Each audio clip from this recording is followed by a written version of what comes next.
हा हा teachers academy Bhagalpur पुनः आप सभी मित्रगणों का हार्दिक अभिनंदन। जय हिंद। गणित 31 जनवरी 2021 के महत्वपूर्ण प्रीवियस ईयर्स क्वेश्चन को देखते हैं दोस्त। 31 नंबर क्वेश्चन, गणित के शिक्षण अधिगम पर निम्नलिखित में किसका प्रभाव होने की संभावना न्यूनतम है। अर्थात मैथ जो टीचिंग कीजिएगा है शिक्षक महोदय, तो किसका प्रभाव नए के बराबर रहेगा। 3 वो रहेगा, बेस्ट वाला इफेक्टिव, एक न्यूनतम। चलिए जी, मूल्यांकन के कारण छात्रों के आत्मविश्वास। मूल्यांकन का क्या मतलब बताया? टेस्ट लेना, इवैल्यूएशन करना, छात्रों के आत्मविश्वास कॉन्फिडेंस पर प्रभाव पड़ने के तरीके की जानकारी होना, यानी बच्चों का आत्मविश्वास पर किस प्रकार से प्रभाव पड़ रहा है इसकी जानकारी होना। देखिए, मूल्यांकन किया, टेस्ट लिया, तो उसके बाद शिक्षक को क्या पता चलता है कि छात्रों के आत्मविश्वास पर, यानी कि पॉजिटिव रूप से बच्चे पर प्रभाव पड़ रहा है, निगेटिव या पॉजिटिव। अर्थात मैंने जो पढ़ाया क्या मेरा बच्चा पॉजिटिव रूप से सीख पा रहा है या निगेटिव रूप से, यह जानने में मिलती है एक टीचर को मदद। एक नंबर सही। दूसरा, छात्रों के गलत उत्तरों के पूरे हल देना। क्या गलत कर दिया बच्चे ने, उसका उत्तर लिखाइएगा आप। बच्चों को यह सोचना चाहिए कि गलतियां हुई तो कैसे, और गलतियां हुई तो और वह किस प्रकार से बेहतरीन हो सकता है। यानी सृजन करे ज्ञान का, ना कि पूरे हल, सॉल्यूशन, उत्तर पर जोड़ दे। ऐसा होगा तब तो फिर बातें वही हो जाएंगी दोस्त, रटंत प्रणाली, रोट लर्निंग, मेमोराइजेशन। क्यों होगा भला दूसरा? और पूछा जा रहा है न्यूनतम, लेकिन तीसरा विकल्प देखना है बाकी। प्रतिपुष्टि यानी फीडबैक की गुणवत्ता में वृद्धि। टीचर मूल्यांकन टेस्ट लेते ही इसीलिए हैं ताकि वो गुणवत्ता में वृद्धि, प्रतिपुष्टि कर सके। 4, मूल्यांकन के परिणाम के प्रयोग से शिक्षण में परिवर्तन करना। मूल्यांकन के परिणाम जो भी आए, रिजल्ट जो भी आया, अब टीचर उसमें परिवर्तन लाएगा कि बच्चे मेरे सीख नहीं पा रहे हैं, तो परिवर्तन लाएगा टीचिंग मेथड में। बच्चे मेरे बेहतरीन सीख पा रहे हैं, तब तो बहुत अच्छी बात है जी। यह मूल्यांकन का परिणाम आपको बताता है। Two is the right answer, न्यूनतम पूछा जा रहा है। 32 नंबर, रोहित ने अनुभव किया कि वर्ग एक समचतुर्भुज और एक आयत दोनों ही है। वेन हीले के मानस चिंतन। मानस चिंतन यानी कि मनः दर्शन, चाक्षुषीकरण, चाक्षुष, प्रत्यक्षीकरण, विजुअलाइजेशन, अवलोकन, ऑब्जर्वेशन, है ना। सबका मतलब देखा देखी करना, देखना। तब तक नहीं होगा प्रेम मोहब्बत जब तक चाक्षुष नहीं होगा। अर्थात प्रेम मोहब्बत, चिंतन की बातें, चिंतन करने के लिए, अमूर्त चिंतन के लिए जरूरी है अवलोकन करना। आपके प्रश्न में यदि चिंतन और अवलोकन दोनों रहेगा तो पहला उत्तर अवलोकन जाएगा।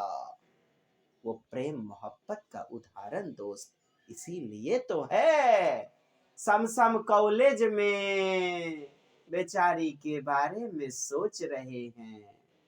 काश उसे देखा ही ना होता, कभी अवलोकन किया ही ना होता, कभी मानसिक चिंतन, मनः दर्शन, जिसे कहा ऑब्जर्वेशन, विजुअलाइजेशन, किया ही ना गया होता, तो चिंतन, अमूर्त चिंतन कभी नहीं होता दोस्त, कभी नहीं होता। तो पहला पक्ष अवलोकन, दूसरा पक्ष चिंतन। आइए दोस्त, यह आपके वेन हीले के ज्यामितीय चरण से संदर्भित प्रश्न है। वेन हीले, पियरी हीले, हाँ, आरा हीले, छपड़ा हीले, दुनिया हिले ला। मतलब वेन हीले ने कहा कि प्रत्येक बच्चे को 5 चरणों से होकर ज्यामितीय चरण में, ज्योमेट्रिकल कॉन्सेप्ट में गुजरना पड़ेगा। सबसे पहला मानसिक चित्रण यानी विजुअलाइजेशन, मानसिक चित्रण। दूसरा विश्लेषण, एनालिसिस, तीसरा अनौपचारिक निगमन, चौथा औपचारिक निगमन, पांचवा द्रोणता या दृढ़ता, रीगरनेस। हाँ, पहला वाला जो होता है चाक्षुष, तो उसमें दिखावट या भुजाओं के आधार पर, बनावट के आधार पर क्या करते हैं, वर्णित वर्गीकृत करते हैं। दूसरा वाला गुणों के आधार पर एवं आकृतियां भी बना लेता है, गुणों के आधार पर वर्णित वर्गीकृत, यानी विश्लेषण को गुणों के आधार पर वर्णित वर्गीकृत कर लेना होता है आपका विश्लेषण। और तीसरा अनौपचारिक निगमन, अनौपचारिक निगमन में क्या करेंगे दोस्त, क्या करेंगे, अब तो मुझे भी याद नहीं है, अब तो मैं भी भूल गया। अरे सर जी मजाक करते हैं, बताइए ना, बेजोर वाला गप है। तो दोस्त ऑफलाइन कक्षा चलती है अपने भागलपुर झुआ कोठी मोड़ एसटीएम आवास के पीछे। आइए, स्वागत है।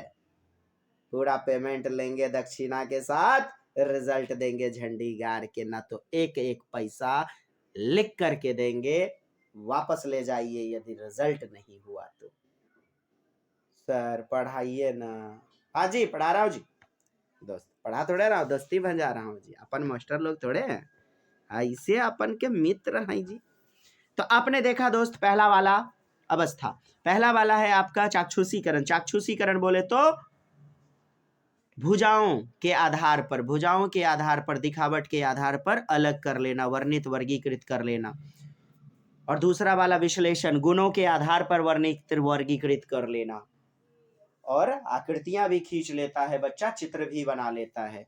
और तीसरा आपका अनौपचारिक निगमन, यानी आपका वो इंग्लिश क्या बोलते हैं यार, अनौपचारिक निगमन यार, इन नॉन फॉर्मल बोले तो इनफॉर्मल डिडक्शन। हाँ, इनफॉर्मल डिडक्शन, तो इसमें क्या, सूत्र आदि को जान लेता है बच्चा, परिभाषा आदि को जान लेता है एक बालक। और चौथा है आपका फॉर्मल डिडक्शन, यानी औपचारिक निगमन, इसमें सिद्ध कर लेता है बच्चा, भाषाई आधार पर बोल लेता है, सिद्ध भी कर लेता है एक बालक। और चौथा है द्रोणता, रीगरनेस। अब देखिए, लेवल की शुरुआत 0 से कर दी थी और स्टेज की शुरुआत 1 से की गई थी। तो पहला वाला आपका जाएगा लेवल 0 में, और लेवल 2 में जाएगा कौन, विश्लेषण, लेवल 2 में। और लेवल 3 यानी स्तर, स्तर 3 में अनौपचारिक निगमन 0, फिर 1, फिर 2 में विश्लेषण, और 3 में अनौपचारिक। ये कैसे ये सीरीज हो गया, देखिए यार, लेवल 0, आप इतनी सी बात जानो यार, लेवल को स्तर बोला जाता है और स्टेज को पद, चरण या अवस्था। ठीक है, अब देखो आप, लेवल 0 से शुरू हुआ, लेवल 0, उसके बाद लेवल 1, लेवल 2, लेवल 3 और लेवल 4, यानी 1 2 3 4 5, यानी 4 तक में लेवल खत्म हो जाएंगे आपके, 4 तक में लेवल खत्म। चलिए दोस्त, थोड़ा सा मैं इसको इरेज कर लूं।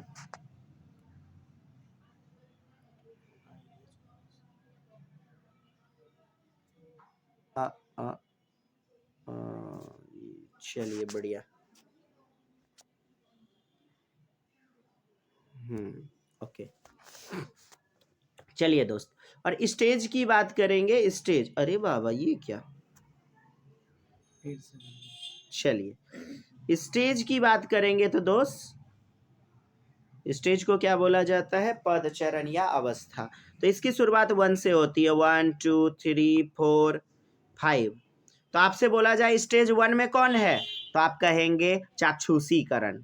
हाँ, और दूसरे में कौन है जी, चाक्षुषीकरण जिसे मानस दर्शन बोलते हैं, और दूसरे में विश्लेषण, एनालिसिस, तीसरे में अनौपचारिक निगमन, इनफॉर्मल डिडक्शन, और फिर उसके बाद फॉर्मल डिडक्शन चौथे में बोले तो औपचारिक निगमन, और पांचवें में द्रोणता, कठिनाई का स्तर, रीगरनेस जिसे बोलते हैं, द्रोणता, कठिनाई या दृढ़ता, ये शोध करने वाली बातों का लेवल होता है। इनकी जो एकमात्र जो है आलोचना है कि इन्होंने वर्गीकरण नहीं किया। पियरी हीले वेन हीले दंपति ने, जो डच के निवासी हैं, हॉलैंड नीदरलैंड, है ना, तो उन्होंने इनका वर्गीकरण ये नहीं किया कि किस क्लास में ये होगा, किस क्लास में इनको पढ़ाया जाएगा। ये इसका दोष है। चलिए जी दोस्त, फिर से देखिएगा आप, लेवल की बात करेंगे, यानी लेवल स्तर, स्तर तो 0 1 2 3 4 बस। तो देख रहे हैं आप, चौथा वाला जो होगा स्टेज 5वां में जाएगा, और चौथा वाला आपका जो स्टेज होगा तीसरा वाले लेवल में जाएगा। अर्थात लेवल 3 में पूछेगा क्या होता है, आप कहोगे औपचारिक निगमन, और स्टेज 4 में कहा जाएगा तो आप कहोगे औपचारिक निगमन। उम्मीद करता हूं समझ चुके हैं, क्वेश्चनों का आपने देखा होगा, और यदि देखे ही नहीं है तो मैं क्या बताऊं कि सूरज कैसा होता है। दोस्त, प्रीवियस ईयर सेट लगाएं, अपनी ऊर्जा अपनी एनर्जी कहीं व्यर्थ ना जाने दें। आज तक इतिहास गवाह है, आप अपने भैया से, दीदी से या पूर्वजों से पूछें कि सीटेट कैसे पास होता है, तो वो कहेंगे प्रीवियस लगाओ, प्रीवियस लगाओ। लेकिन व्याख्या करना ना भूलो। हमारी वीडियो 1.5 घंटे की बनाते हैं, जानते हैं दोस्त, 20 मिनट में कर दें उसे हम खत्म, लेकिन कॉन्सेप्ट फिर कहाँ गया। लगता है समय, लेकिन एक क्वेश्चन आने वाले 10 क्वेश्चनों को कर देता है क्लियर। कभी सोचा आपने, कभी सोचे, और अच्छा लगे तो दोस्त दिल की गहराइयों में उतर जाए तो थोड़ी हमारी भी मदद कर दो, और उन भाइयों बहनों की मदद कर दो ग्रुप में शेयर करके, जहां तक पहुंच नहीं पा रहा है ज्ञान। और स्वार्थी बने रहना है तो कोई बात नहीं दोस्त, दुनिया ही स्वार्थी है, 10% ही समाज सेवी, बस। चलिए, आप भी इस दुनिया के अंग हैं, मैं भी इस दुनिया के अंग हूं। 32 नंबर क्वेश्चन देखते हैं मित्र। रोहित ने अनुभव किया तो मानस चिंतन क्या है, मनस दर्शन। तो मानसिक चिंतन मनः दर्शन आपका दिया गया है, तो आप उत्तर के साथ जाना चाहेंगे क्या। देखिए ऑप्शन देखें, स्तर 2 दिया गया है, स्तर 3, लेवल 0। स्तर यानी कि लेवल, स्तर यानी कि आपका क्या, इसी को तो लेवल बोला गया है, स्तर अर्थात लेवल। तो आपका उत्तर क्या हो जाएगा, स्तर लेवल की शुरुआत मानस चिंतन में कौन सा चरण पर है, कौन सा चरण पर है, तो कौन सा चरण पर हो जाएगा जी। अभी आपको क्या बताया गया है, स्टेज, स्टेज मतलब चरण, स्तर या अवस्था, और लेवल का मतलब होता है स्तर। तो आपसे पूछा जा रहा है कौन सा चरण पर है, स्टेज, तो स्टेज नंबर 2 पर है। स्टेज नंबर 2, स्टेज नंबर 1 पे ना है जी। स्टेज की शुरुआत तो 1 से हो जाती है। थोड़ा बैक करें, बैक करके आप लोग यूट्यूब अपना थोड़ा बैक करके देखें, अभी मैंने लिखा हुआ है लेवल स्टेज, तो हमारा 4 नंबर उत्तर हो जाएगा। विश्लेषण, ये गलती दिया गया है यार, इसको हटाओ आप, इसको हटाओ, विश्लेषण को आप, विश्लेषण को आप इसको ऐसे कर दो। हाँ, यहाँ पर मानसिक चित्रण मनः दर्शन आ जाना चाहिए। ठीक, यह आपको क्यों दिया गया है, यह आपको दिया गया है कि चरण जो होगा, यदि आप इसको सही करना चाहते हो, देखो आप ऐसे, ये जो आपका दोस्त दिया गया, बहुत ही बारीकी कॉन्सेप्ट एकदम सीटेटर ने किया है, बहुत ही बेहतरीन जबरदस्त। ये जो आपका स्टेज होगा, स्टेज, तो स्टेज 1 में आपका क्या आता है, मानसिक चिंतन। तो लेवल की शुरुआत, लेवल बोले तो लेवल यानी कि स्तर, स्तर, तो लेवल 0, लेवल 0, और इधर आपका लेवल 1, लेवल 1, और इधर लेवल 2 3 4। इतनी ज्यादा व्याख्या दे रहे हैं सर, हाँ जी, क्या करूंगा दोस्त, बस आप लोग की भलाई हो जाए किसी प्रकार से। चलिए देखिए, स्टेज जो आपका दिया गया है, मानसिक चित्रण दिया गया है, तो पहला वाला है यहाँ पर 1 नंबर में दिया गया है, तो 1 नंबर। आपका 1 नंबर लेके चलेंगे इसको। यहाँ पर चरण दिया गया है, अभी आप अस्तर को ना देखें, तब तो फिर गड़बड़ हो जाएगी जी। चरण पूछा जा रहा है, प्रश्न क्या है, कौन से चरण पर है, तो चरण संख्या 1 पर है, तो चरण 1 पर है। समझ गए मित्र? हाँ जी, 4 इज द राइट आंसर। और अच्छा, विश्लेषण क्यों लिखा गया है? देखिए दोस्त, स्टेज 1 में ये है चरण, स्टेज 1 में ये है चरण, और स्टेज 1 में आपका आता है मानसिक चित्रण, लेकिन स्टेज को स्तर में क्या बोलेंगे आप? स्तर 1, और स्तर 1 में बोलते हैं विश्लेषण। तो यहां विश्लेषण दिया गया, चूंकि 0 से ही ना शुरुआत हो जाती है दोस्त।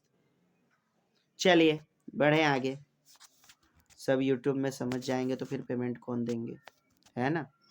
चलिए 16 मिनट हो चुका है दोस्त, बाबा रे बाबा, जल्दी जल्दी करना होगा। देखें, किन्हीं दो पूर्ण संख्या, पूर्ण संख्या क्या होती हैं? You know very well. पूर्ण संख्या, प्राकृत संख्या, सम संख्या, विषम संख्या। देखें, पूर्ण संख्या होल नंबर, गिनती की संख्या में 0 मिला देते हैं, अर्थात 0 से गिनती की संख्या को क्या कहते हैं? अनगिनत जो होता है उसे पूर्ण संख्या होल नंबर कहते हैं। तो पूर्ण संख्या के इस किन्हीं दो पूर्ण संख्याओं का योग एक पूर्ण संख्या होती है। देख करके देखते थे। चलिए, पूर्ण संख्या तो आपका 2 भी है, 3 भी है, 3 2 कितना हुआ? 5 हुआ। तो पूर्ण संख्या का योग एक पूर्ण संख्या होती है। सही बात है यार, गिनती की संख्या इंक्लूडिंग विथ 0, तो इसको देखने की क्या जरूरत है, तो होल नंबर ही होगा। पूर्ण संख्या के इस गुण को इस प्रकार उल्लेखित किया जाता है। किस प्रकार उल्लेखित किया जाता है? देखिए, 2 और +3 इक्वल टू कितना हो गया? 5 हो गया। 2 + 3 इक्वल टू 5। इसे एसोसिएट करना कहते हैं, साहचर्य करना कहते हैं, एसोसिएट करना। यानी एक प्रॉपर्टी जब दूसरी प्रॉपर्टी में एसोसिएट करती है। वितरण नियम एसोसिएटिव, वितरण नियम डिस्ट्रीब्यूटिव, वितरण करते हैं, बांट देते हैं। खैर चलिए आगे बढ़ते हैं यार, इसका भी अपना यूट्यूब जो है ना अलग से बना हुआ है, उसको देख लीजिएगा, बाकी क्लास वगैरह में जो है ना देखते हैं। 34 नंबर देखिएगा, 30 गणित के शिक्षण अधिगम के विषय में। चलिए 34 का 4 नंबर देखिएगा।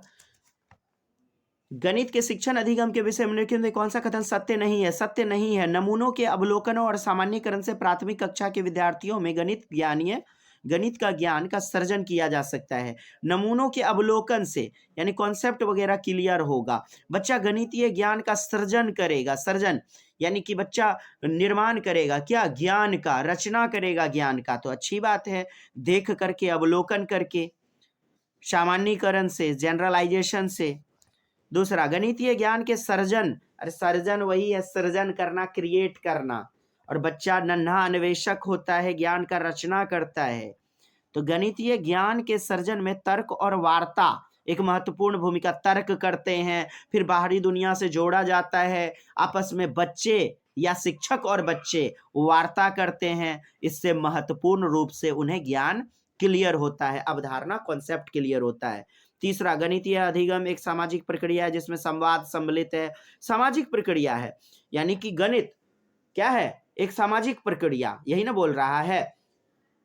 ए चाचा, ए बगड़ू चाचा, 1 केजी चीनी देखियो, 2 टूथपेस्ट देना, पापा जी 100 रुपये देना, पापा 1 कंप्यूटर देना, ये बड़ा हाथी है, बड़ा छोटा 1 केजी 2 केजी टूथब्रश। यार गणित ये रोजमर्रा की जिंदगी है, मैथमेटिक्स यह दैनिक जिंदगी की जिंदगी है, यानी दैनिक जिंदगी समाज का अंग, यानी सामाजिक जिंदगी है क्या? गणित। सही तो बात है, सामाजिक यानी सोशियल। 4 नंबर, गणितीय ज्ञान की रचना में संस्कृति और संदर्भों की कोई भूमिका नहीं होती। यार संस्कृति, समाज और संदर्भ का भूमिका होगा कि नहीं होगा? ये तो गलत बात बोल रहा है, और गलत ही चुनने बोला गया, नहीं पूछा जा रहा था। 4 इज द राइट आंसर दोस्त। 35 नंबर क्वेश्चन देखेंगे, प्राथमिक स्तर पर संख्याओं को पढ़ाने। कहता है प्राथमिक स्तर पर संख्या पढ़ाना है, ठीक, चलिए जी, के लिए निम्नलिखित में कौन सा कथन सत्य है? संख्याओं की अंतर्दर्शी समझ। अंतर्दर्शी का समझ का मतलब समझ रहे हैं? Intuitive, intuitive understanding, intuitive understanding, अंतर्दृष्टि समझ। यानी आप समझिए कि थॉर्नडाइक, ये आपका कोहलर महोदय का अंतर्दृष्टि का सिद्धांत, इनसाइट थ्योरी। तो संख्याओं की अंतर्दर्शी समझ यानी पूरी तरह से समझ को प्रोत्साहित किया जाना चाहिए। यस, प्रोत्साहित नहीं करेंगे तो बच्चा समाज में अपने आप कैसे गिनती का प्रयोग करेगा? आटा दाल चावल खरीदने में, या फिर गिनती गणन करने में, टेबल पहाड़ा जोड़ घटा गुना के हिसाब नहीं बना पाएगा जब तक उसे अंतर्दर्शी या इनसाइट थ्योरी, अंतर्दृष्टि नहीं उनमें मौजूद होगी। संख्याओं को लिखना अनुक्रम में पढ़ाना चाहिए। अनुक्रम में यानी कहता है सीक्वेंस में पढ़ाओ। किसमें? सीक्वेंस में पढ़ाया जाना चाहिए, सीक्वेंस में पढ़ाया जाना चाहिए। संख्याओं को लिखना अनुक्रम में पढ़ाया जाना चाहिए। अनुक्रम में यानी ऑर्डर में पढ़ाया जाना चाहिए। कहता है ऑर्डर में पढ़ाया जाना चाहिए।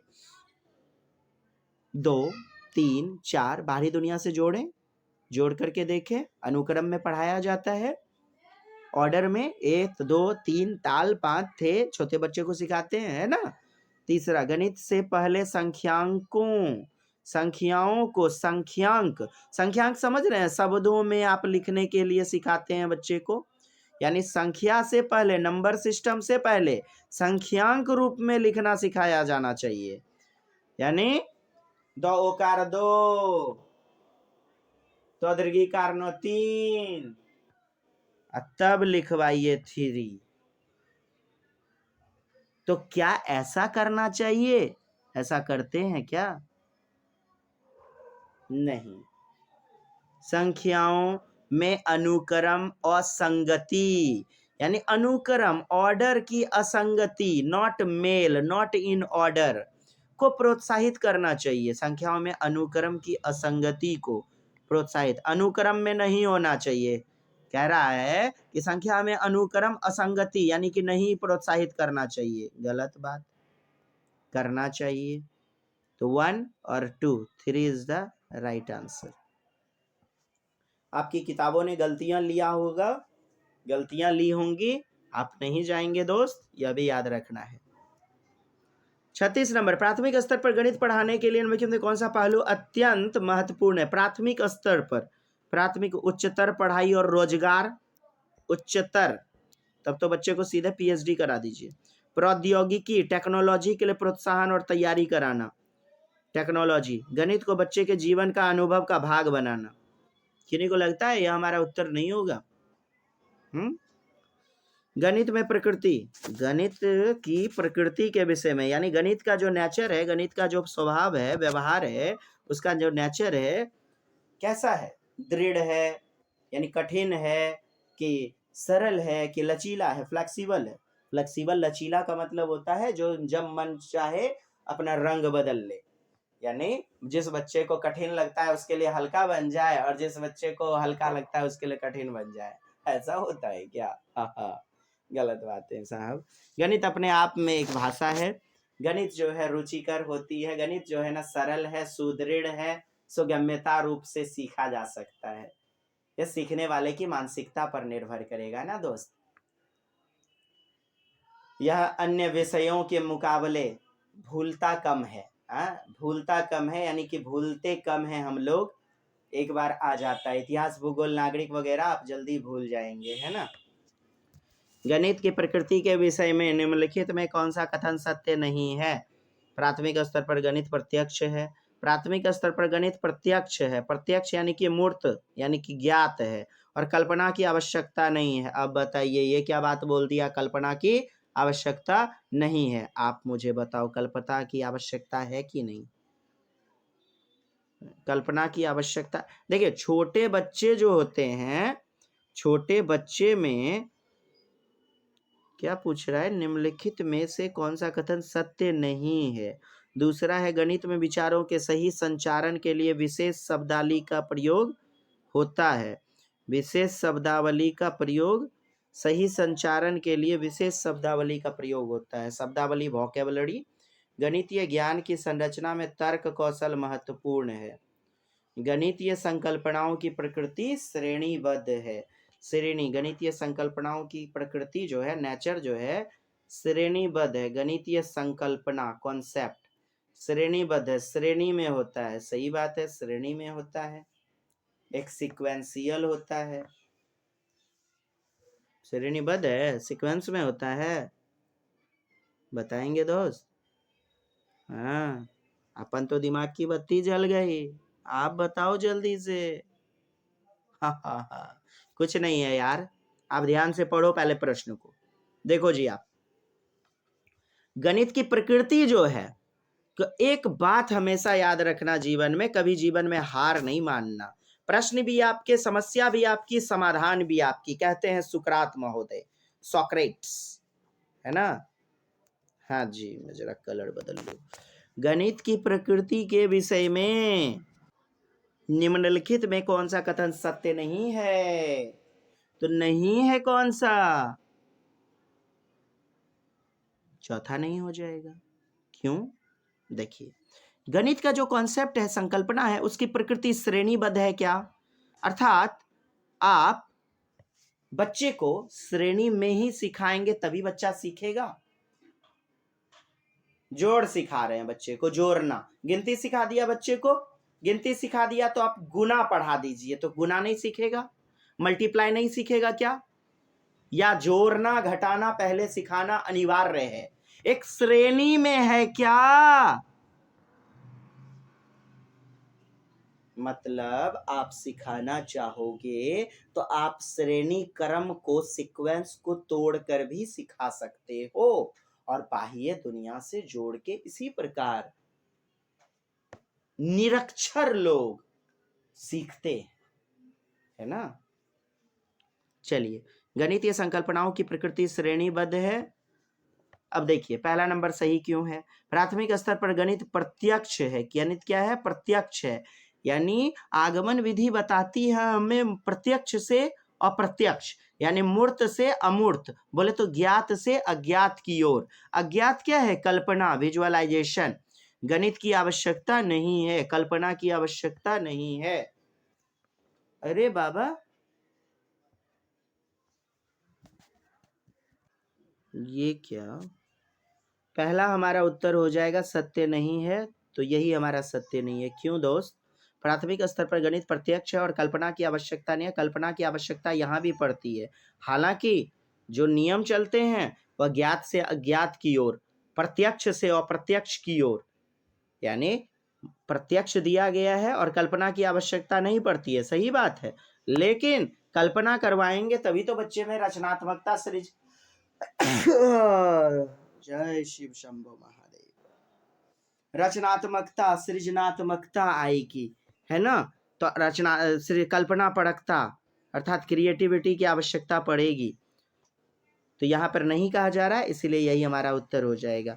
दूसरा, गणित में विचारों की सही संचारण के लिए विशेष शब्दावली। विशेष शब्दावली, जैसे जोड़ना है तो उसके लिए योग, एडिशन शब्दावली आया। घटाना है तो व्यवकलन अर्थात सब्ट्रैक्शन करना, तो यह शब्दावली आती है। तो शब्दावली आती है हमारी, है ना? ये सही है। टू, गणितीय ज्ञान की संरचना में तर्क कौशल महत्वपूर्ण है ना?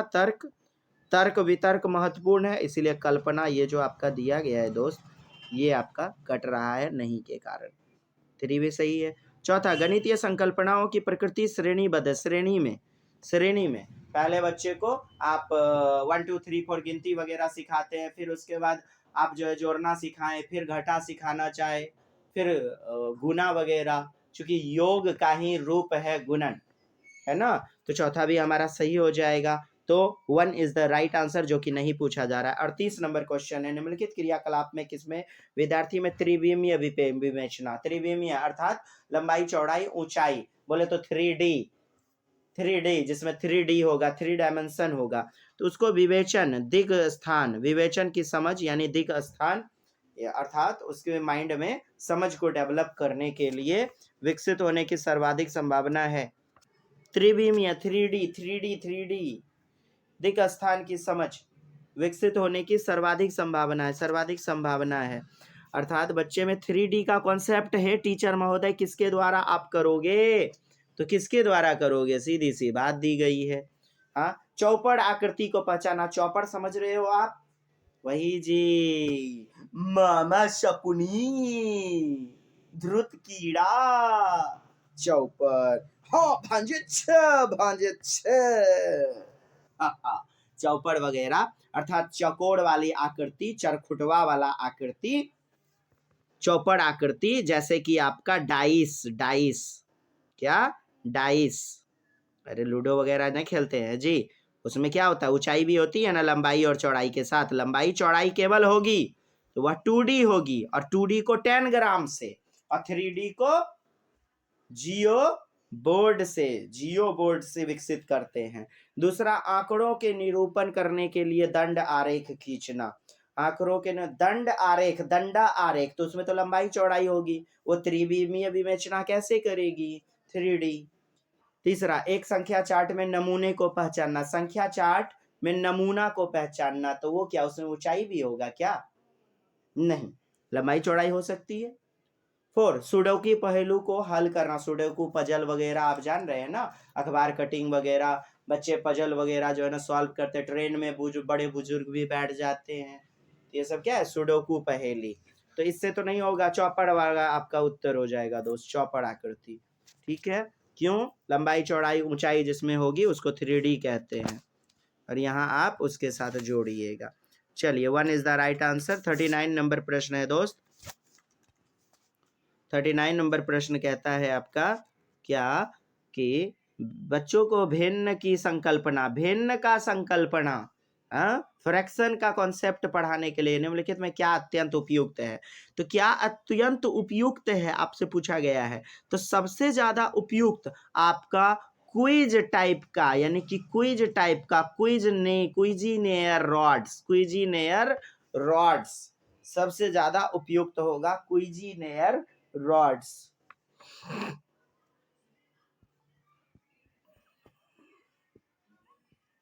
मैंने इस प्रकार का रॉड, आप रॉड को कितने खंडों में बांट रहे हैं, कितने खंडों में बांट रहे हैं यार, वैसा रॉड्स आप रॉड, मैंने क्विजिनेयर रॉड, आप लोग क्या दिखाऊं मैं, कैसे दिखाऊं, आप यूट्यूब पे डालो या फिर आप गूगल में डालो इमेज ऑफ क्विजिनेयर रॉड्स, आपका उत्तर मिल जाएगा। ठीक है दोस्त, गिनतारा, गिनती वगैरह के लिए, संख्या संबंधी के लिए, संख्या चार्ट का भी प्रयोग करते हैं आप भिन्न की संकल्पना के लिए, संख्या चार्ट, लेकिन सबसे उससे भी ज्यादा उत्तर आपका दमदार क्विजिनेयर रॉड्स होगा। आसानी से सरलता के साथ बच्चे सीख लेंगे। 40, निम्नलिखित कथनों में किस संख्या के 3 का प्रयोग क्रम सूचक भाव में, किसमें, ऑर्डर टाइप का। हाँ, आप जान रहे हैं ना, एडजेक्टिव, क्रिया विशेषण, क्रम सूचक, यानी कि गिनती को बताएगा। तो देखिए, 3 टीम सदस्य है, 3 डायरेक्ट यहाँ 3 दिया, यानी क्रम सूचक नहीं है। क्रम सूचक किसको बोलते हैं, तीसरा, पहला, चौथा, तो यहाँ पर आपका तीसरी मंजिल दिया गया है, 3 राइट आंसर। शुद्ध कथन को पहचानिए, शुद्ध कथन को पहचानिए, आप समझे कि नहीं 40 नंबर दोस्त। हाँ, तीसरा, पहला, दूसरा, ये सब क्रम सूचक होता है, इस सबको क्या कहते हैं, क्रम सूचक कहते हैं। चलिए 41, शुद्ध कथन को पहचानिए। परिमाप और क्षेत्रफल, यानी पेरीमीटर, परिधि, सरकमफेरेंस और क्षेत्रफल का मात्रक समान होता है, मतलब दोनों का मात्रक समान होता है क्या, आप मुझे बताइए।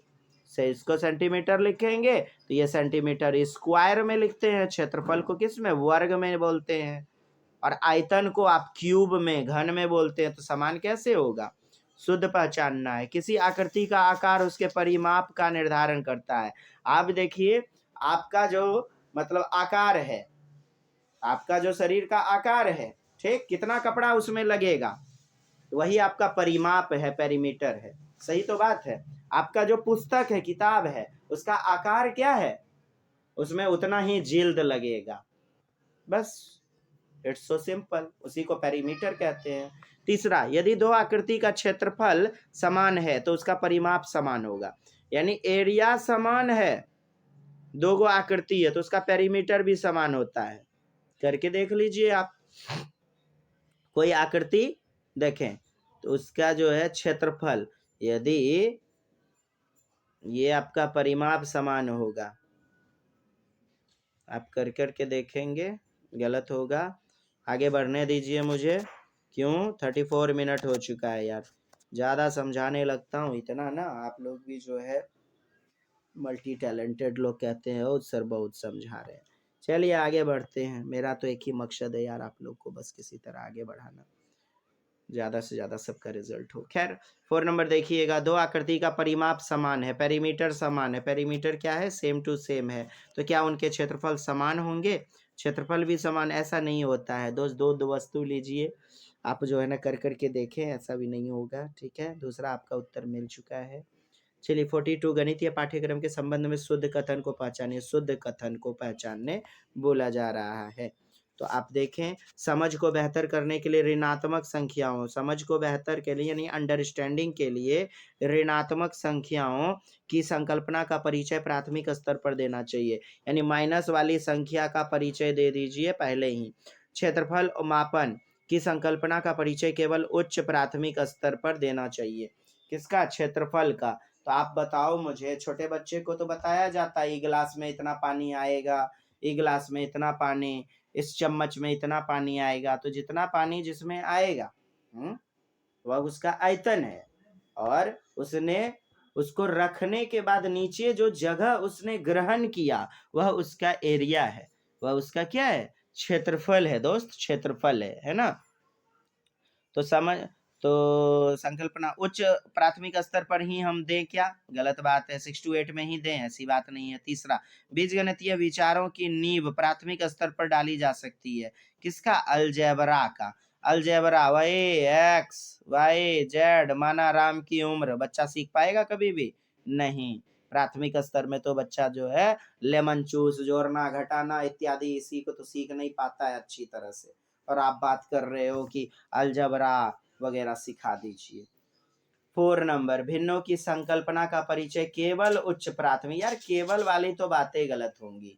एक रोटी का 2 टुकड़ा करो रे छंगुड़िया, तो 1/2 उसको लिखेंगे। यह बातें बच्चे में नहीं बता सकते हैं? बता सकते हैं कि नहीं बता सकते हैं? अरे बता सकते हैं ना जी, इसीलिए यह भी है गलत। अब देखिए, समझ को बेहतर करने के लिए ऋणात्मक संख्याओं की संकल्पना का परिचय प्राथमिक स्तर पर देना चाहिए।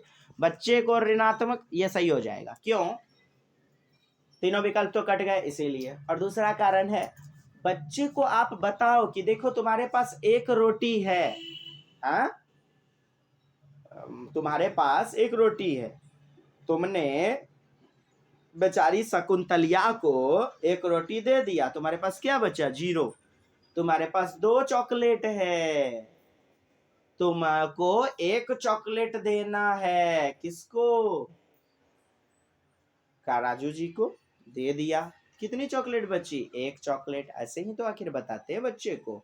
ऋणात्मक का मतलब घटा वगैरह, और समझ को बेहतर करने के लिए प्राथमिक स्तर पर देते भी हैं।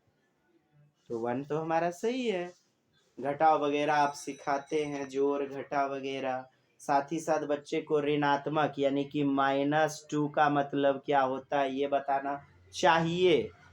ऐसा नहीं 100% कीजिए, चाहिए शब्द दिया गया है। माइनस का मतलब मेरे ऊपर ऋण है, कर्ज है 2 रुपया, यानी 2 + 2 से छोटा है।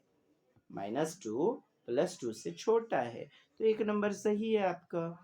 नेक्स्ट नंबर क्वेश्चन है आपका 43, प्राथमिक स्तर पर त्रिभुजों की अवधारणा। कौन स्तर? प्राथमिक स्तर पर त्रिभुज का कॉन्सेप्ट, ट्राइंगल का कॉन्सेप्ट का परिचय देने के संबंध में शुद्ध कथन। तो एक, बच्चों की समक्ष विभिन्न प्रकार के त्रिभुज प्रस्तुत किए जाना चाहिए, परंतु अन्य आकृतियों से दूर कर रखना चाहिए। हाँ, दूसरा विकल्प है बच्चों की समक्ष, यानी बच्चों के सामने सभी प्रकार के त्रिभुज व अन्य आकृतियां भी प्रस्तुत करानी चाहिए। अन्य आकृति नहीं दोस्त, देखिए आपको कहता है क्या, स्पष्ट कह रहा है केवल आपको किसका देना है? त्रिभुज। त्रिभुज का कॉन्सेप्ट देना है, ट्राइंगल का कॉन्सेप्ट देना है।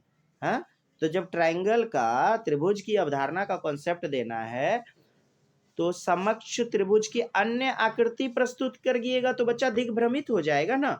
केवल त्रिभुज के बारे में बताइए। अभी तक तो एक नंबर में कि विभिन्न प्रकार का त्रिभुज, न्यून समबाहु त्रिभुज, विषमबाहु त्रिभुज, आइसोस्लीज, आइसोस्केल्स, हाँ, स्कैलीन, इक्विलैटरल, माने विभिन्न विभिन्न प्रकार का त्रिभुज प्रस्तुत किए जाने चाहिए, परंतु अन्य आकृति से दूर रखिए अभी, ताकि उसका कॉन्सेप्ट दूसरी तरफ डिस्ट्रैक्ट ना हो जाए। अभी तक तो एक नंबर बढ़िया है दोस्त।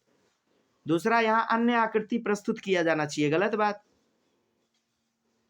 सबसे पहले त्रिभुज की परिभाषा, परिभाषा क्या? रोट लर्निंग, रटंत प्रणाली, रट्टा मार।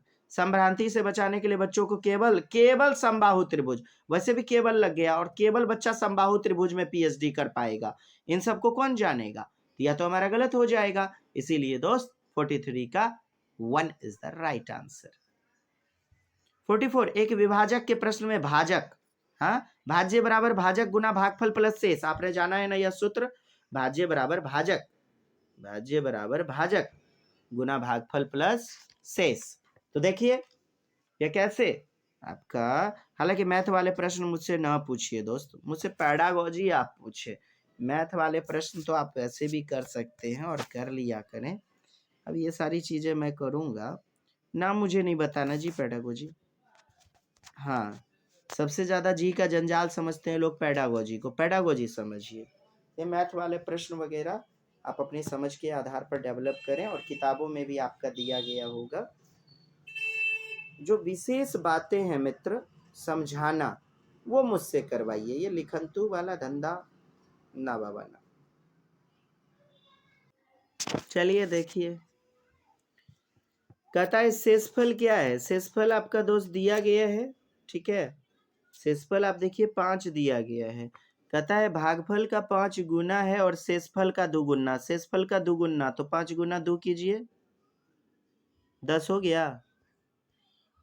शेषफल का 2 गुना 10 हो गया, और भागफल का 5 गुना है, भागफल का 5 गुना, ठीक है। अब देखें आगे, तो भागफल का जो भी आएगा 5 गुना आएगा, है ना। इधर आपका शेषफल का 2 गुना है, 5 दूनी 10 इधर आया। जब आप इसको डिवाइड करेंगे, ये आपका भागफल जो है 2 यानी कि 10 आपका हुआ, और भागफल आपका क्या, भागफल का 5 गुना है, भागफल 2 हो जाएगा। भागफल 5 2 जा मतलब 5 2 जा 10, तो भागफल क्या हो गया, 2 हो गया। इसीलिए नहीं बता रहा था दोस्त, लिखने में काफ़ी दिक्कत होती है। हाँ चलिए 2 देखिए, 2 इधर आया आपका। अब देखें भागफल 2, तो 2 5 जा 10, 5 आएगा, और कहता है 5 गुना है किसका, भागफल का 5 गुना, तो 5 × 5 25, 1 राइट आंसर। 45 नंबर देखिएगा, 5 क्रमागत संख्या, आपको अक्सर पूछा जाता है, योग 20 है, तो औसत वाला प्रश्न है 5 क्रमागत संख्या, जैसे कि कोई क्रमागत लगातार 3 4 5 6 7, ये लगातार कोई संख्या कुछ भी हो सकती है, 10 11 12 13 14 एनीथिंग। चले देखिए, आप इसको समझने की कोशिश करेंगे, बहुत बेहतरीन प्रश्न है, काफी आता है। 5 क्रमागत संख्या का योग 20 है, जोड़ने पर 20 होता है। प्रथम 3 क्रमागत संख्या का योग क्या है? प्रथम 3 क्रमागत संख्या देखिए दोस्त, योग आपका 20 दिया गया है, हाँ, तो क्या होता है, औसत बराबर सूत्र क्या होता है, टोटल संख्या का योग, योग यहाँ 20 है, और बटा संख्या, संख्या कितना है, 5 संख्या है, तो 5 चौके 20, 5 4 जा 20, यानी बीच वाली संख्या 4 होगी। बीच वाली संख्या क्या होगी दोस्त, 4 होगी। आगे 5 6, और इसके यदि आगे बात करें तो 3, और इधर 2, क्योंकि 5 ही संख्या है ना दोस्त, औसत का मतलब बीच वाली संख्या, तो 4 हुआ। अब कहता है प्रथम 3 क्रमागत, तो पहला वाला 2, 3, 5, 5, 4, 9, तो 9, 4 इज द राइट आंसर, है ना दोस्त। बहुत ही महत्वपूर्ण। आगे आप देखो प्रश्न 46, कुछ है इसमें। तार 144 सेंटीमीटर क्षेत्रफल गिरती है, आयत के मोड़ा जाए, आयत के रूप में मोड़ा जाए, आयत के रूप में। ये देखिए ये तार है 144 सेंटीमीटर का, इसको आयत के रूप में, रेक्टेंगल के रूप में, रेक्टेंगल के रूप में मोड़ दिए। तो यहां से यहां तक इसका परिमाप 144 से ना हुआ जी, ये वाला तार वर्ग के रूप में, तार इतना 44 सेंटीमीटर क्षेत्रफल घेरती है। अच्छा क्षेत्रफल इतना घेरती है, 144 इधर, इतना इतना क्षेत्रफल घेरती है। तो बोले तो अब देखिए ये जो आपका इसका लंबाई होगा और चौड़ाई होगा, आप देखें क्षेत्रफल बराबर क्या होता है, लंबाई गुना चौड़ाई होता है। क्षेत्रफल बराबर लंबाई गुना चौड़ाई। और ये जो है आपका इसका लंबाई 16 तो दिया गया है क्वेश्चन में, तो लंबाई 16 दिया गया है ना।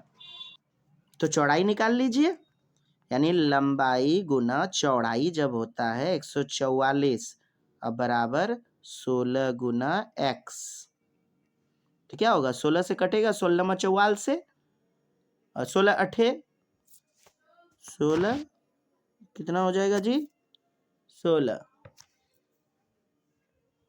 हाँ 16 8 जा, और फिर 16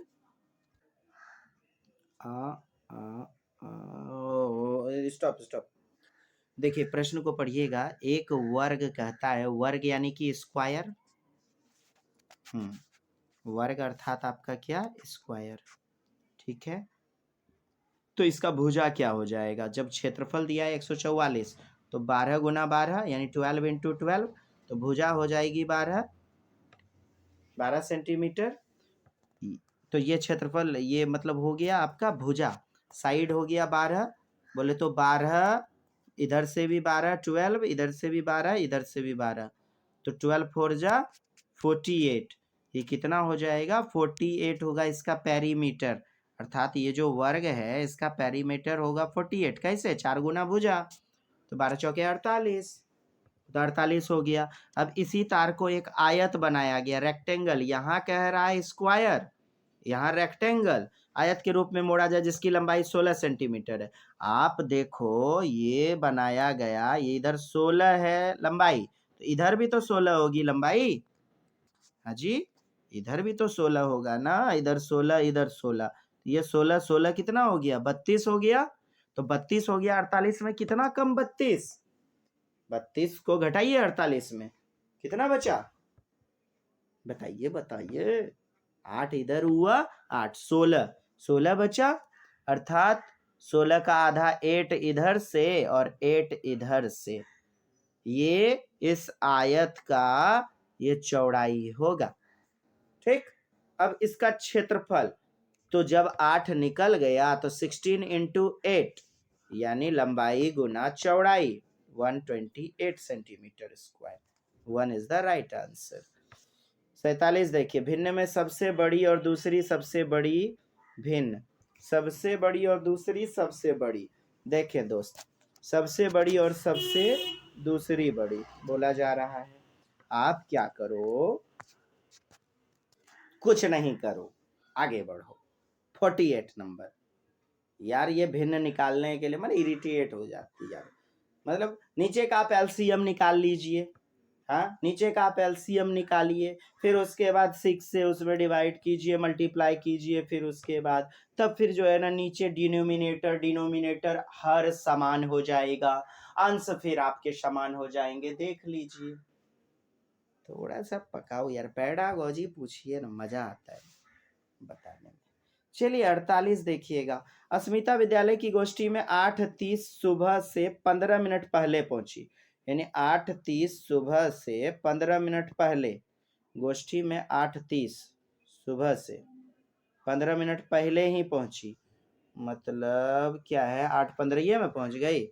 वह अपने सहकर्मी से आधा घंटा पहले पहुंची, अच्छा अपने सहकर्मी से आधा घंटा पहले पहुंची, बोले तो यह 8:30 सुबह से 15 मिनट पहले यानी 8:15 में पहुंच गई, तो आधा घंटा बैक में जाएं, देखें, धत तेरी की, आगे तो पढ़ ही नहीं रहे हैं। जो कि गोष्ठी के लिए 40 मिनट की देरी से पहुंचा था, यानी देर हो गई, गोष्ठी के लिए 40 मिनट की देरी से पहुंचा। तो गोष्ठी का निर्धारित समय क्या है? 8:30 है। 40 मिनट देर से पहुंच गया बंदा। हालांकि 8:30, देखें पुनः प्रश्न को, अस्मिता विद्यालय की गोष्ठी में 8:30 सुबह से 15 मिनट पहले पहुंची, यानी 15 मिनट पहले पहुंची है, 8:30 में पहुंच गई। वह अपने सहकर्मी से आधा घंटा पहले पहुंची, जो कि गोष्ठी के लिए 40 मिनट की देरी से पहुंचा था। गोष्ठी का निर्धारित समय क्या है? निर्धारित समय क्या है? दैट्स फाइंड 8:05 सुबह, यानी AM। कैसे समझे? देखिए, यह निर्धारित समय आपका हो गया, यह आपका निर्धारित समय हो गया। हाँ जी, अब ठीक है, यह निर्धारित समय हो गया। तो गोष्ठी के लिए 40 मिनट की देरी से, इसका 40 मिनट देरी से पहुंचा, मतलब 40 मिनट देर से पहुंचा। 40 मिनट इसमें बढ़ाइए, कहने का मतलब 8:45 में बंदा पहुंचा था, उसका कलीग 8:45 में पहुंचेगा तब ना 40 मिनट देरी से होगा जी। हाँ जी, ये 40 मिनट देर से, उसका कलीग, उसका सहकर्मी से आधा घंटा पहले पहुंची। अच्छा, सहकर्मी से फिर आधा घंटा वो पहले पहुंची, अर्थात कहने का अभिप्राय है, तो 8:05 इधर, आधा घंटा पहले, आधा घंटा पहले पहुंचा, 8:05, तो 8:30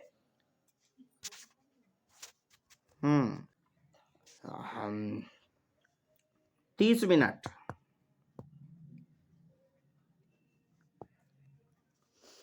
two is the right answer. Next देखेंगे, 50 नंबर कहता है कि विद्यालय की सभा में एक कक्षा के विद्यार्थी एक पंक्ति में खड़े हैं, दोनों सिरों से रूही का स्थान 19वां है। तो 19वां दोनों सिरे से है, दोनों सिरे से 19वां स्थान है। हाँ, जैसे ये है तो इधर 18 व्यक्ति होगा, इधर 18 होगा, तभी तो 19वां। तो 18 2 जा 36 और एक ये 37, बोले तो 4 इज द राइट आंसर। 51 कहता है एक संख्या 100 के आधे, 100 का आधा 50, आधे से अधिक है, अच्छा 50 से ऊपर है। 6 दहाई से अधिक, यानी 6 दहाई 60 से अधिक। 80 दहाई से कम, 80 से कम, यानी कि 80 और 60 के बीच में वो संख्या है। इसके अंक का योग 9 है, अंक का योग 9 है, तो 6 3 9 हो सकता है, 63। और कैसे 9 हो सकता है? 7 2 9 हो सकता है, 72। और 54, ये ऑप्शन देखिएगा, ये तो कट जाएगा चूंकि 60 के नीचे है। 81 भी हो सकता है आपका, 72 भी हो सकता है, 81 हो सकता है क्या? 80 के ऊपर नहीं है ना, गलत। ये हो सकता है 4 या फिर 3। चलिए देखते हैं आगे। कहता है, आगे कहा जा रहा है कि इसका दहाई का अंक इकाई के अंक का दुगुना है। इसका दहाई का अंक, यानी दहाई वाला अंक, जैसे कि 72 में ये दहाई 7 है, इकाई के अंक का दुगुना, तो 2 दूनी 4, ये 4 है क्या यहाँ पर? नहीं ना, तो ये गलत। अब देखिए, दहाई का अंक, यानी दहाई का अंक इकाई का अंक का दुगुना, दहाई का अंक इकाई के अंक का दुगुना, हाँ बिल्कुल है जी, है ना। ये इकाई का अंक है 3, और 3 का दुगुना, 2 से गुना करते हैं तो 6 होता है। 4 is the right answer. Next आपका प्रश्न है 52, स्टेशनरी वगैरह आप दाम वगैरह जोड़ेंगे जी, जोड़ घटाव करते रहिए। 53 बताता हूँ, ईवीएस में भी आता है जी। हाँ, एक रेलगाड़ी पटना से 30 मई 2020 इतना घंटे पर चलती है, और मुंबई 1 जून, अच्छा जून में पहुंची। देखिए मई, 30 मई है ना, आप देखें उंगली पर अपना, देखें जनवरी फरवरी मार्च अप्रैल मई, मई 31 होगा, तो जून, जून आपका क्या होगा? 30, तो उससे क्या लेना देना, मई क्या 31 होगा। यानी कि 30 के बाद एक दिन यानी 24 घंटे पूरा का पूरा हमें जोड़ना होगा।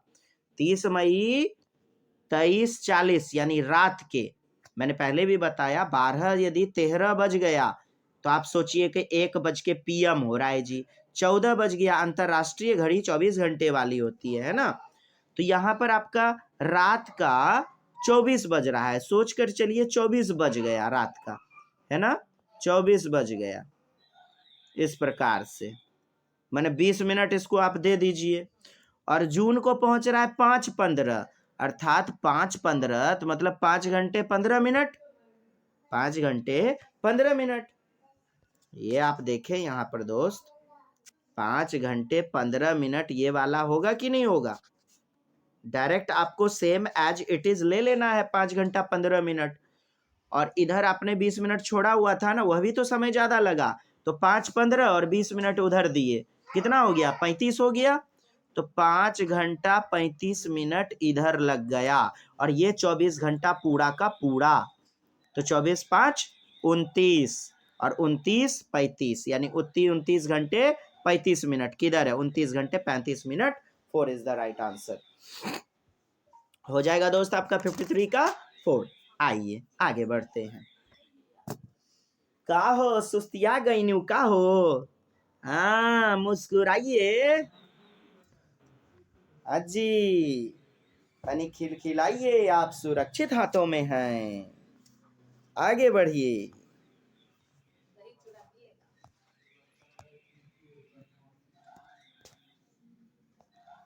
ना बाबा हम नहीं बताऊंगा, ना बाबा। पैडागो जी पूछिए जी। हाँ, मारिया सारा 5 विषय में अंक दर्शाती है, कुछ से अधिक है। चलिए हाँ जी, आइए प्रश्न संख्या अपना आ गया। देखिएगा दोस्त 59 नंबर, गणित के शिक्षण अधिगम संदर्भ में निम्नलिखित में कौन सी प्रक्रिया वांछनीय है? वांछनीय मतलब समझते हैं दोस्त, ईवीएस में भी आता है, जो जरूरत वाली चीजें हैं, जो हमने वांछनीय, मन वांछित फल पावे। हाँ, मन वांछित फल पावे, ओम जय जगदीश हरे। अवांछनीय मतलब डिस्टर्बिंग एलिमेंट, जो हमने नहीं चाहा, उसका मतलब अवांछनीय होता है। और वांछनीय मतलब आपसे पॉजिटिव पूछा जा रहा है कि पॉजिटिव क्या होगा, जो सही सही होगा वह क्या होगा, बोले तो पॉजिटिव वाला आपसे पूछा जा रहा है। तो देखिएगा, खुली पुस्तक परीक्षा से बचना चाहिए, खुली पुस्तकीय प्रणाली की परीक्षा से बचना चाहिए। क्या सही बात है? खुली पुस्तकीय प्रणाली समझ रहे हैं आप? देखे होंगे बीपीएससी वगैरह में, आप यूपीएससी वगैरह में पुस्तकें ले जाने के लिए दिया जाता था, हाँ, ताकि बच्चे ज्यादा, क्या होती है ये ओपन पुस्तकें? आपको क्या लगता है किताबों से खोज लीजिएगा एग्जाम में, वही व्यक्ति खोज पाएगा, भयंकर तरीके से चोरी कर पाएगा जो ज्यादा से ज्यादा पढ़ रखा है। डायरेक्ट व्यक्ति नहीं चोरी कर पाएंगे, नकल कर पाएंगे। अर्थात कॉन्सेप्ट इसके पीछे काम करता है कि बच्चे ज्यादा से ज्यादा कॉम्प्रिहेंसिव रूप से, व्यापकता के स्तर पर किताबों को उल्टा पाएंगे, नॉलेज को ज्यादा से ज्यादा, ज्ञान को प्राप्त कर पाएंगे, रटने को कम बढ़ावा मिलेगा। रटन प्रणाली यही है आपका ओपन बुक मेथड। हाँ, तो यह आपका होना चाहिए। इससे बच्चे ज्यादा से ज्यादा, सीमित ज्ञान नहीं रहता है, विस्तृत होता है, कॉम्प्रिहेंसिव होता है। तो 1 नंबर वांछनीय प्रक्रिया है क्या? हाँ, तो खुली पुस्तकीय प्रणाली से बचना चाहिए। चलिए देखेंगे, समझ लिए हैं, उत्तर बाद में देखना है अपन को। दूसरा, विद्यार्थियों को बताना चाहिए कि प्रश्नों को हल करने के लिए निर्धारित कदम का अनुकरण करें। किसको? प्रश्नों को हल करने के लिए। हल को बढ़ावा दे रहा है, उत्तरों को बढ़ावा दे रहा है केवल। उत्तरों को बढ़ावा देना, यह हमारी गतिविधि बिल्कुल सही नहीं होती है। प्रश्नों को उत्तर कैसे आया, इस पर चिंतन करना बेहतरीन होता है। इससे बच्चे में सृजनात्मकता, रचनात्मकता आती है।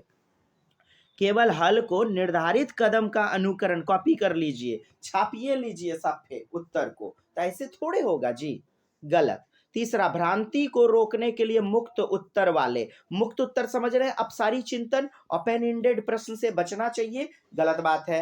ओपन एंडेड प्रश्न को बढ़ावा देना चाहिए, ये तो सरासर गलत है। अपसारी चिंतन को आप दीजिए बढ़ावा, तभी तो बच्चा लर्निंग बेस्ट करेगा। 4, संकल्पनाओं की अंतर्दर्शी समझ को प्रोत्साहित करना चाहिए।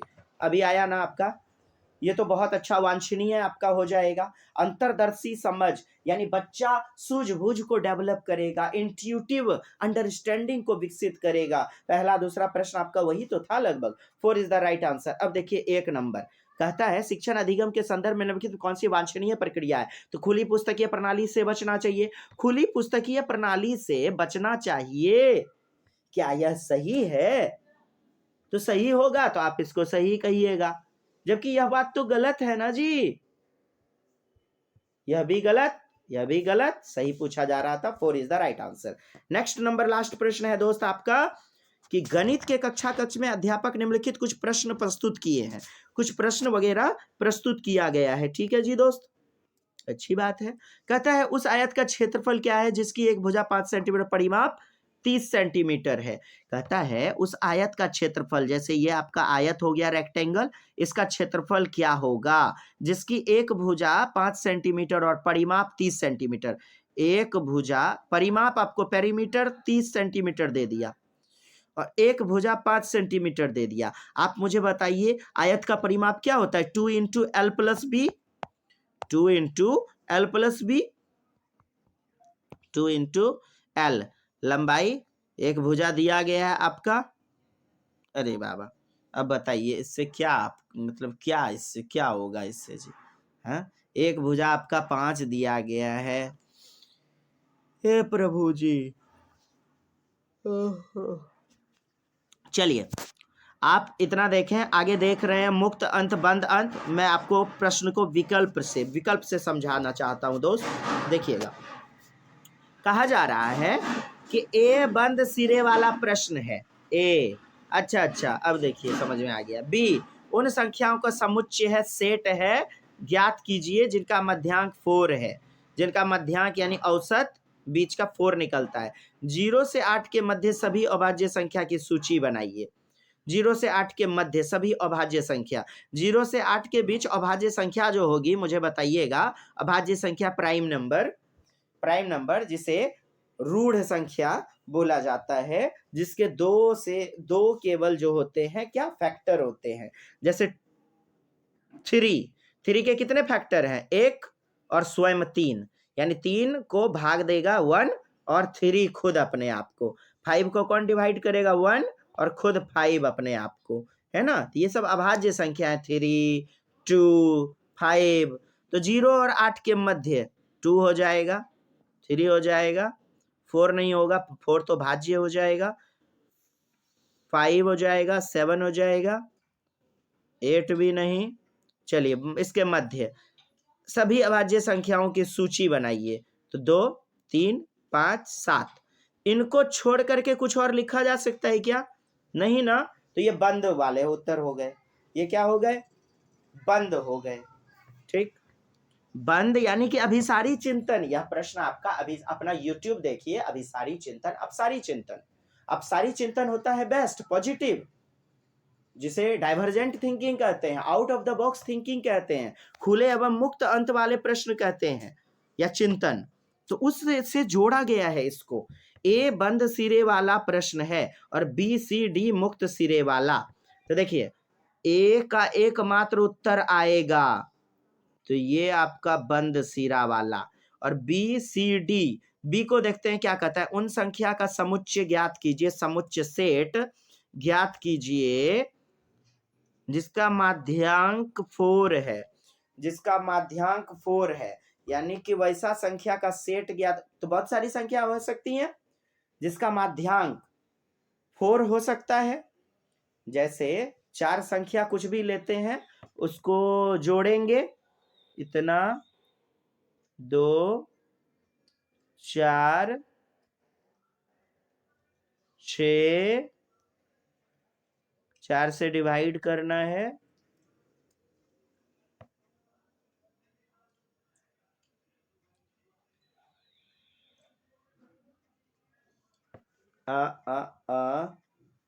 तो फिर हम इसको 4 इधर है। उन संख्याओं का समुच्चय ज्ञात कीजिए जिनका मध्यांक यानी कि मीन मीडियन मोड पढ़े है ना जी, माध्य माध्यिका बहुलक। तो माध्यिका माध्यक जिसका 4 है। हाँ, फिर ले लेते हैं हम और कुछ, जैसे कि 8 आपका ले लिया जाए। माध्यक जो है ना 4 होना चाहिए। जैसे 4 2 6, 6 6 12 और 12 8 20। 20 तो 1 2 3 4, 4 संख्याएं हो गई। 5 से यदि इसको हम भाग देते हैं तो 5 4 जा 20 हो जाता है, यानी कि 4 इसका माध्यांक निकल जाता है। तो ऐसी बहुत सारी संख्याएं आपकी हो जाएंगी। तब खुले अंत वाला प्रश्न हो जाएगा, खुला या मुक्त वाला हो जाएगा ना। और डी नंबर विकल्प कह रहा आयत के बारे में आपको जो भी गणितीय जानकारी है मुझे बताओ। जो भी जानकारी है, एक बच्चे से पूछा जाता है बिहार की राजधानी बताओ तो वह बोलता है पटना, तो यह बंद अंत वाला प्रश्न है। और एक बच्चे को बोला जाए आप अपने जीवन में कोई भी घटना घटित हुई है उसके बारे में वर्णन करो, तो अलग अलग प्रकार से अलग अलग बच्चे अलग अलग रूप से प्रकट करेंगे, यही तो खुले अंत वाला है। तो कौन सा आपका सही है? डी नंबर भी सही है, बेहतरीन है। तो इस तर्क के आधार पर एक नंबर ए बंद सिरे वाला प्रश्न है और बी सी व डी मुक्त सिरे वाला प्रश्न है। यानी कि आपका बी तो आपका जो है बी आपका बी नहीं, बी का एकमात्र ही आ पाएगा। बी आपका बंद वाला होगा और ए भी बंद सिरा वाला प्रश्न होगा, बंद सिरा वाला। फिर से बी नंबर आप देखिएगा, बी नंबर उन संख्या का समुच्चय ज्ञात कीजिए, सेट ज्ञात कीजिए। जैसे समुच्चय हम ले लेते हैं, समुच्चय ले लेते हैं, सेट लेते हैं 4 से, जैसे 5 संख्या ले लेते हैं कुछ भी, 1 + 2 + 3 4, कितना हो गया, 2 1 3 3 3 6 6 4 10, और फिर दूसरी संख्या 10 ले लेते हैं। कितनी संख्या हो गई? 5। 5 से डिवाइड कीजिए तो 5 4 जा 20, यानी इक्वल टू आया आपका 4। तो इस प्रकार से आप देखेंगे आपका सी और डी खुले अंत वाला प्रश्न होगा, तो आपका 3 नंबर ए व बी बंद सिरे के प्रश्न हैं और 3 व 4 मुक्त सिरे वाले प्रश्न हैं। आज के लिए इतना ही दोस्त, मिलते हैं पुनः नेक्स्ट वीडियो में। जय हिंद, जय भारत, वंदे मातरम।